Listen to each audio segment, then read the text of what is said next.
Matamgi Manipuri Wari channel asibu tabiriba khwai pumnamakpu taramnok chari ngasi muk lawirasi video call da rong tabi taramanga suba tangka Mamanabi na thawai nungaitana leibagi thawaina mamanabi noknabani haiduna tawribani lambiduda chattuna chatliba site tagi amuk mayai landuna site amada amuk chatlaga mamanabi singda amuk yeng nganbada amuk yeng chingkai fudoribani haina khupak amuk ut tawriba mawngsi pura angawbagi mawngni lambi amuk lanthorei achumba site ta aduga nganba hoina chatlibagi matungda masu inaduna chingkhaida wari sajinba horei nganbadasu lona yengjabani nganbasu sungon gonsilakti magi thokpa adum chatli kanadasu hanna yenglarugi khalamali chatram thokpa adum chatli Silviana chingkai nang kaigino koromji doi khoida chingkai su chana chana adum khumlai on dion thorakti kaisugi nate adubu hekte abro nahan khaina koromlaga ngasina koromdene yabi natro koromji do yaroi nawbana hairei kana yaroi hairino ne mina kana mina mi lei mi do ngasi saarno hayo nupi gon sina ba yadaba mi ama yauri kana no ne nawbana mukasu aibudi nateda mi ama yauri gari supur hodraba ngasi di aduna puna chaminare dugini adunangdi larik yam parage lariki wafamse hainadamna faida kaya nungai dimandi chingkai furini haina dap tawduna chatkhraga matung inaduna wari sanaraga leithokhibaduda ani dusu tawgi yauna tawrei nungmacha makhunduna Silvia da em tamlaga thomlai Silvia gi nanganda palami manamdu thektoklaga matung onthorei Sanathoina khudombi ulai Silvia ngai ko haibagumna makhut ulai aduga makhatana wari saba hojili Silviana matong suminarakpagi maram khangladuna chingkhaisu mamanaba aniga chapmanana chatlibadu Silviagi manakta khara handarei aduga wari sarei gari tongkhiroidro tongkhiroi noigi natungina khidoini yare gari lai tongo aduga chaminakro noidi aikhoi wali nawbagi thaba ma chalukhini kaino banana khalise ani duna khara nakna chanminaduna fazana wariga sanabadu nganbasu michina haifet leiduna yenglaklami chingkhai de yengduna wari saringai nganbana yenglakpadudi Silviana uramde chingkhaina ai kaisu khande nuksibasibu phagi yabai tapta nangna khalisibu ainu adugi wardi toklase ai sauribini ko nang phurige lakpani nasaktu uraga phuba ngamdre chingkhai noglai ai fugeba Furonese Rebecca na kabli tarakpaduda ai dinang funing mana lorabani adugi kapkanu hayo namanabini khara them khotana tawyadro mi usiti ekoina them bayaroi daba matang oi bini yana ba themo nangna henba sukyamna pamise kai ginoba pamde aduga kai gi khatari ba mana kai gine haige nei le kaida nupi masak fazabi me lei koirani ge nangna kitang fasaba nupi amta uya diska ginoba napunsina lei dane Rebecca dagi henbi nupi di napunsida rufanglo he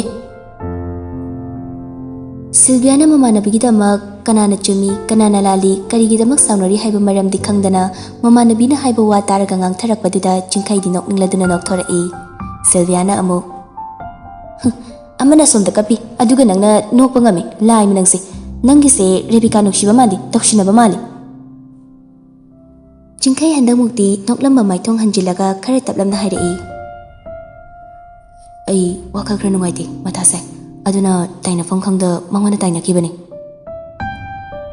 nang wakhal nungaiti na buya bro nungai tabdo nabani ta thok tashin tong na buya dro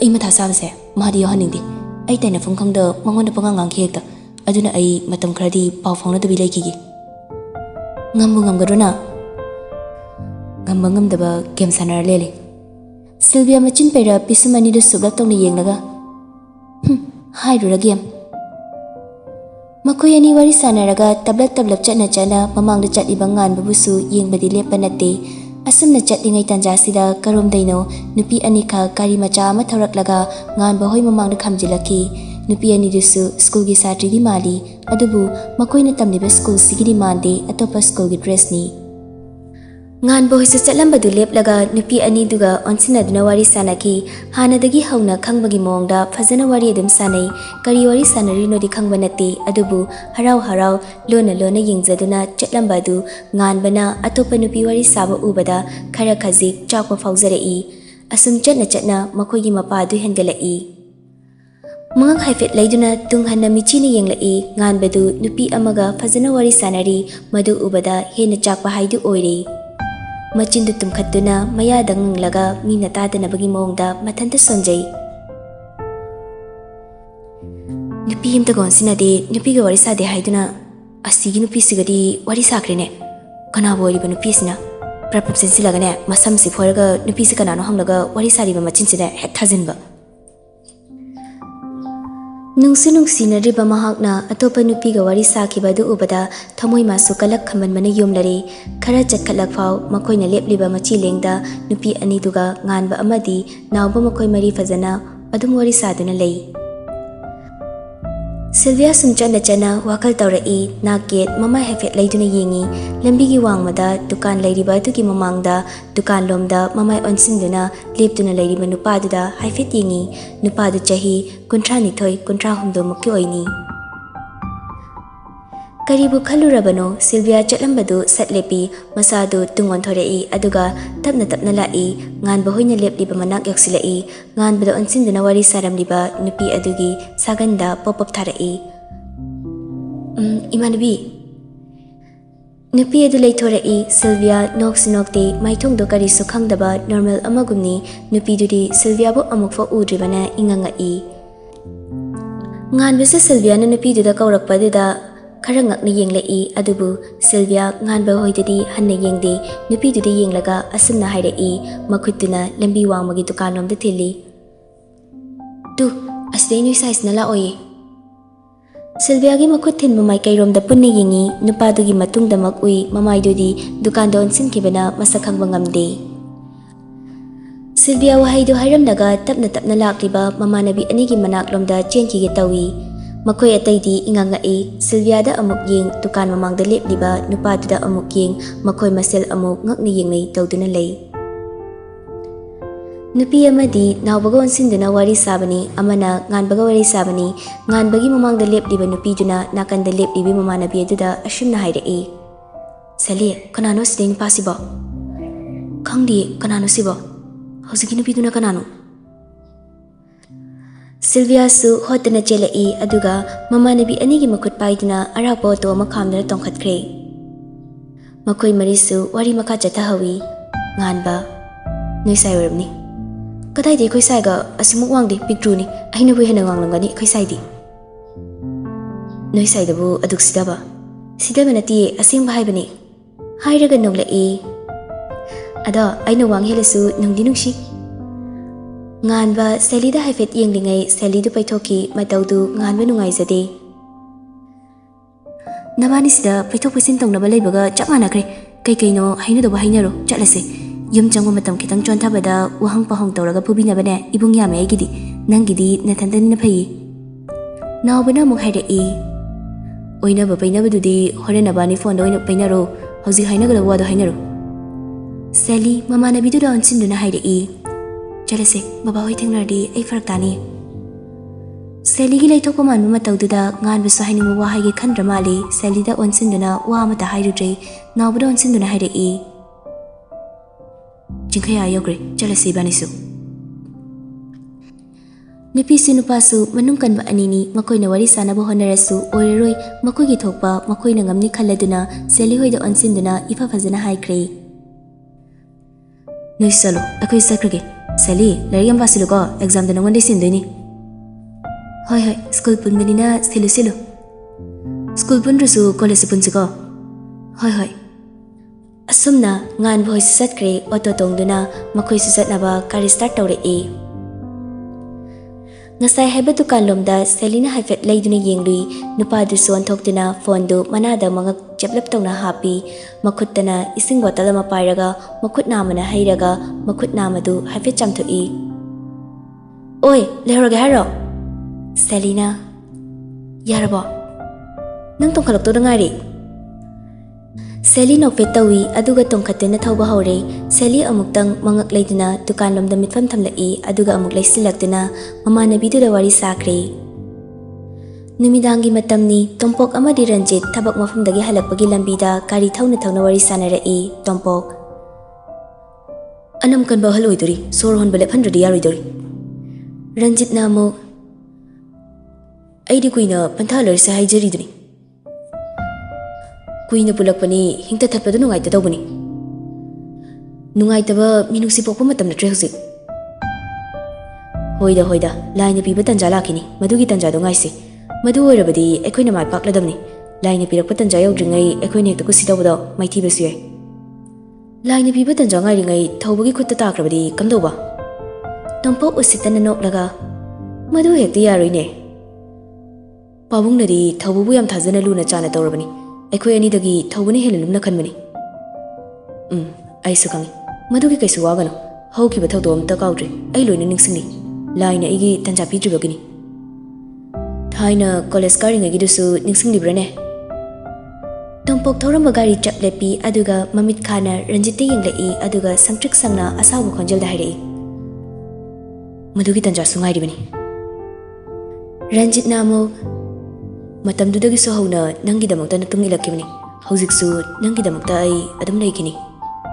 Ani du punna harauna nokminaraga Ranjitpu mayumda thilamlaga masu mayumlomda halai. Somdana ngasagi Saligi matawbu ningsingduna nungaitana manglaga lei. Tamoye. Thongjinda leplaga Sunilna kaurakpani manawgi ayakpa khonjal tabada mutka swai mangki kaino haibagumna mangakna illi wadi nganglaktre. Tamo chonam talawoi. Nganba fukhagali aduga kadudagi thokre Sunildi mayamba thokiba chance lauduna larik paba saraga text thana hori. Nganba mayambagi kada changlai. Kayagi tamo cho. Suras famduna che changkhra yengduna lerami. Nganbasu mayamba manak changsilakduna leplai. Mayambana tawribada su yengdi. Suras mathaudu tawna hairei. Hayeng se noida bishanoida amta chalugera. Ai sinang dongwandre. Tamcho Ai school chattoini. School chatringagi ayuk to orsu ngakta chalujo kuiroi. Kaidaw chattoino. Miga leijadabaga ai sui thausina ngakta phok chatpa ngamdre. Moi thabok mating khra pangbirujo. Aina nangoina lahalake haigimni. Chatpudi chatlagini aduda dabishana tamocho laktabagi sawridro. Ai chille nangna halake haikrabani sawroi. Atai matamda chatpa nangdrasu luhongba numitu fawdi chatluhe. Tamocho natradi heng tamocho gi luhongbada lakpinaba mi leizaroi. Tawramliba thabak tutoklaga nganbadi yengkhalai nganbadi cherakadoi khana kiruk yengi Surasna amuk nangi paisa haidusu imada piramlage hayengdu khrangana chapiru choko aduga ngaktoisu yaubiramu moigi tokdoba thabaksingdu. Hoi tamocho yare chalo. Nganbasu tabli thoglai magi ka yaushilai manaw pasu phone metlaga nofet tawna leirami nganba prap changsili aduga lukhamda muktang set launa thai. Ima ngaktang pabaduda phone si yaudradi yadragani ko. Asumna numittu su haukre mathangi numitni nganba mayambana hairambagi matung ina ngantana haugatuna chatnaba loisili aduga chatnaba thoglai. Mamana breakfast simbalori haiduna puthoraklaga pizarami aduga mamadagi paisa lauduna chatnaba tawi. Thoiba phajana chaluko. Hoima nangna thanda chatpa nungaigadro nahobara bungora mahawraga chatminaudana. Yanida mi mathau chilamgani ai dum chalage. Ho chalo dudi. Ma nachanupa ahalgi mamadabani ko luhongdorise. Khangini isu. Khangjilu. Khangena kaidawne nangine yambasina tabidrisini ekhoina haiba. Magi thainaido kainarakpa ngari zara. He masidiba. Ngan basinnoklaga oiramgani adunane hojikfauda nupi thiyu yadrise. Asumna ngan basu magi baitu thaudoktuna chatkhe machana chatkibadu leptuna sum yenghawi. Kainoima ayunganta sida. Kastode tamoyo chatkraba. Nang tamoya helakpa ngaradi thengani sangoldagi santi singse nang khra sengdokpiro. Oh ina khwai tanba thabakse. Taluranu ngasi noma tawbada nangbu kayarapu sengkidananu. Adugi wahaidunane aina yungi thabakta suningdrisi. ꯍꯜꯂꯛꯑꯒꯅꯦ ꯑꯁꯤꯐꯥꯎꯗ ꯁꯦꯡꯕꯤꯔꯝꯗꯦꯅ ꯏꯁꯧ ꯂꯥꯡꯅꯕ ꯊꯕꯛ ꯁꯤꯟꯒꯅꯨ ꯗꯥꯕꯤꯁꯟ ꯍꯣꯏꯗ ꯑꯩ ꯑꯣꯏꯅ ꯆꯠꯆꯔꯝꯗꯧꯅꯤ ꯇꯥꯃꯣ ꯆꯧꯁꯤꯁꯨꯕ ꯑꯁꯤꯒꯨꯝꯕ ꯆꯠꯄꯁꯤꯗꯤ ꯑꯩꯉꯣꯟꯗ ꯁꯨꯡꯍꯥꯏ ꯍꯥꯏꯔꯛꯇꯦ ꯁꯣꯝꯗꯁꯨ ꯉꯥꯟꯕ ꯕꯤꯁꯟ ꯍꯣꯏ ꯌꯨꯝ ꯌꯧꯁꯤꯜꯂꯛꯏ ꯒꯥꯔꯤꯗꯨ ꯁꯨꯃꯥꯡ ꯃꯇꯥꯏ ꯑꯣꯏꯔꯞ ꯈꯪꯂꯝꯃꯤ ꯑꯗꯨꯒ ꯗꯥꯕꯤꯁꯟ ꯍꯥꯏꯅ ꯀꯧꯗꯨꯅ ꯁꯨꯃꯥꯡꯗꯨꯗ ꯂꯦꯞꯄꯤ ꯂꯨꯍꯣꯡꯂꯝꯗꯥꯏ ꯑꯣꯏꯕꯅ ꯌꯨꯝꯗꯨ ꯁꯦꯝꯖꯤꯟꯕꯒꯤ ꯄꯣꯠꯆꯩ ꯀꯌꯥ ꯑꯃ ꯆꯥꯏꯗꯨꯅ ꯂꯩ ꯑꯀꯣꯏꯕꯗꯨ ꯍꯥꯏꯐꯦꯠ ꯌꯦꯡꯂꯛꯏ ꯑꯌꯨꯛ ꯑꯉꯟꯕ ꯑꯣꯏꯕꯅ ꯍꯧꯒꯠꯅꯗ꯭ꯔꯤꯕ ꯃꯥꯜꯂꯤ ꯃꯤꯒꯤ ꯈꯣꯟꯖꯦꯜ ꯊꯣꯏꯅ ꯇꯥꯗꯦ ꯀꯧꯕ ꯇꯥꯗꯕꯗꯨꯗ ꯕꯤꯁꯟꯒꯤ ꯅꯝꯕꯔꯗ ꯀꯣꯜ ꯇꯧꯁꯤꯜꯂꯤ ꯑꯃꯨꯔꯛ ꯑꯅꯤꯔꯛ ꯔꯤꯡ ꯆꯠꯄꯒ ꯄꯥꯏꯔꯛꯏ ꯍꯜꯂꯣ ꯇꯨꯝꯕ ꯍꯧꯒꯠꯇ꯭ꯔꯤꯕꯣ ꯗꯥꯕꯤꯁꯟ ꯍꯧꯔꯦꯍꯦ ꯀꯨꯏꯔꯦ ꯍꯧꯕ ꯑꯩ ꯅꯣꯏ ꯁꯨꯃꯥꯡꯗ ꯂꯩꯌꯦ ꯑꯦ ꯅꯪ ꯂꯥꯛꯑꯕꯣ ꯂꯥꯛꯑꯦ ꯆꯨꯝꯗ꯭ꯔꯤꯡꯅ ꯑꯩ ꯀꯥꯔꯣꯝꯗ ꯆꯪꯂꯣ ꯑꯩꯒꯤ ꯀꯥꯗꯣ ꯔꯪ ꯍꯥꯏꯕ ꯂꯣꯏꯁꯤꯟꯗ꯭ꯔꯤ ꯑꯗꯨꯒꯤ ꯉꯁꯤ ꯂꯣꯏꯁꯤꯟꯅꯕ ꯍꯥꯏꯗꯨꯅ ꯌꯥꯍꯧꯔꯛꯄꯒꯅꯦ ꯍꯦꯛꯇ ꯊꯕꯛ ꯄꯥꯏꯈꯠꯂꯕꯅꯦ ꯑꯩ ꯊꯣꯛꯂꯛꯑꯔꯣꯏꯒꯦ ꯆꯪꯉꯣꯀꯣ ꯍꯣꯏ ꯍꯥꯏꯔꯒ ꯐꯣꯟꯗꯨ ꯀꯛꯏ ꯑꯗꯨꯒ ꯉꯥꯟꯕꯁꯨ ꯃꯥꯅ ꯇꯧꯕ ꯈꯣꯡꯎꯞꯇꯨ ꯂꯧꯊꯣꯛꯂꯝꯂꯒ ꯆꯨꯝꯗ꯭ꯔꯤꯡꯅ ꯕꯤꯁꯟꯒꯤ ꯀꯥꯔꯣꯝꯗ ꯆꯪꯂꯛꯏ ꯉꯥꯟꯕ ꯂꯨꯍꯣꯡꯂꯝꯗꯥꯏꯒꯤ ꯊꯕꯛ ꯌꯥꯝ ꯐꯩꯀꯣ ꯅꯣꯏ ꯈ꯭ꯋꯥꯏ ꯂꯥꯛꯇ꯭ꯔꯕꯅꯤꯅ ꯕꯣꯔ ꯑꯣꯏꯔꯝꯗꯥꯏꯁꯤꯗ ꯊꯕꯛ ꯇꯞꯇꯥꯏ ꯁꯨꯗꯔꯦꯗꯅ ꯍꯥꯏꯔꯒ ꯅꯣꯛꯃꯤꯟꯅꯩ ꯉꯥꯟꯕꯁꯨ ꯆꯪꯁꯤꯜꯂꯛꯏ ꯑꯗꯨꯒ ꯆꯤꯌꯔ ꯑꯃꯗ ꯐꯝꯃꯤ ꯕꯤꯁꯟꯁꯨ ꯃꯥꯅ ꯇꯧꯔꯤꯕ ꯊꯕꯛꯇꯨ ꯇꯣꯛꯂꯒ ꯏꯁꯤꯡ ꯕꯥꯜꯇꯤꯟ ꯑꯃ ꯄꯨꯔꯛꯎ ꯍꯥꯏꯅ ꯂꯥꯎꯈꯤ ꯑꯁꯨꯝꯅ ꯉꯥꯏꯍꯥꯛꯀꯤ ꯃꯇꯨꯡ ꯏꯁꯤꯡ ꯕꯥꯜꯇꯤꯟꯗꯨ ꯄꯨꯗꯨꯅ ꯂꯥꯛꯏ ꯑꯦ ꯕꯦꯝ ꯅꯪ ꯅꯣꯏꯅ ꯄꯨꯔꯛꯂꯕꯣ ꯑꯩꯈꯣꯏ ꯏꯃꯨꯡꯒꯤ ꯃꯤ ꯀꯅꯥꯝ ꯂꯩꯍꯧꯗ꯭ꯔꯕꯣ ꯂꯩ ꯃꯣꯏꯁꯨ ꯊꯕꯛ ꯇꯧꯍꯧꯔꯤꯌꯦ ꯏꯕꯨꯡꯒꯤ ꯏꯁꯤꯡ ꯕꯥꯜꯇꯤꯟꯁꯤꯐꯥꯎꯗꯤ ꯄꯤꯔꯝꯂꯒ ꯑꯩꯈꯣꯏꯁꯨ ꯆꯠꯂꯒꯦ ꯇꯧꯕ ꯀꯩꯅꯣ ꯂꯥꯛꯄꯒ ꯆꯠꯂꯒꯦ ꯍꯥꯏꯔꯣ ꯁ꯭ꯀꯨꯜ ꯆꯠꯇꯣꯏꯅꯦ ꯑꯩ ꯃꯤ ꯁ꯭ꯀꯨꯜ ꯂꯦꯞꯄ ꯌꯥꯄꯟꯇꯦ ꯑꯩ ꯍꯧꯖꯤꯛꯀꯥꯟ ꯐꯩꯅ ꯑꯗꯨꯃꯥꯏꯅ ꯂꯥꯏꯔꯤꯛꯇ ꯊꯋꯥꯏ ꯌꯥꯎꯔꯣ ꯍꯥꯏꯔꯤꯅꯤꯅꯦ ꯑꯩꯈꯣꯏꯗꯤ ꯉꯥꯟꯕ ꯀꯅꯥꯅꯣ ꯍꯥꯏꯅ ꯌꯦꯡꯂꯨꯗꯦ ꯐꯣꯟ ꯅꯝꯗꯨꯅ ꯑꯗꯨꯃꯛ ꯐꯝꯂꯤ ꯕꯤꯁꯟꯁꯨ ꯏꯁꯤꯡ ꯕꯥꯜꯇꯤꯟꯗꯨꯗ ꯃꯈꯨꯠ ꯆꯥꯝꯊꯣꯛꯂꯒ ꯉꯥꯟꯕꯗ ꯑꯣꯟꯁꯤꯜꯂꯛꯏ ꯅꯌꯥꯝꯕꯗ ꯂꯥꯛꯑꯣ ꯍꯥꯏꯔꯨꯕꯨ ꯅꯪ ꯑꯣꯏꯅ ꯂꯥꯛꯍꯟꯒꯦ ꯍꯥꯏꯔꯛꯏꯅꯦ